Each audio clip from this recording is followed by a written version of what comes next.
The change of emphasis from data, or not being as data driven as former inspection has been, and the emphasis on the daily school life and the daily experience of a pupil, and of course the emphasis on teaching and learning, which is the cornerstone of any school. I think that's a change to be recognised as a good change, and I think that's something that all members of this school were appreciative of. Summative gradings, while has its advantages, it might give you the snapshot of where you are, can also be part of a school for 6 years, where the way this process is putting the emphasis on where the school is at this particular point in time, giving focus to its strengths, and giving focus to areas the school might need to look at to improve. The parents and governors are still taking part with pupils in the pre-inspection questionnaires. I think that's very important, and it's very important that everybody who's part of the school has an opportunity to voice their opinions. Furthermore than that, it also gives the school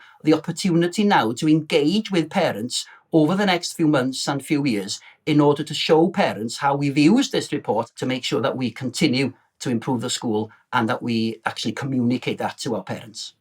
It's a very different experience from being a head to being a nominee. I have to say the team made me incredibly welcome, and I felt I was part of the team itself. My staff thought it and felt it was a very positive experience because teachers were observed teaching, and teachers then had an opportunity through professional and supportive meetings with the Estyn inspectors to show and to articulate what their work and what they are doing and the impact they're having as leaders. And the inclusiveness of this process, the involvement of pupils, the involvement of parents, and the involvement of all staff, which means that this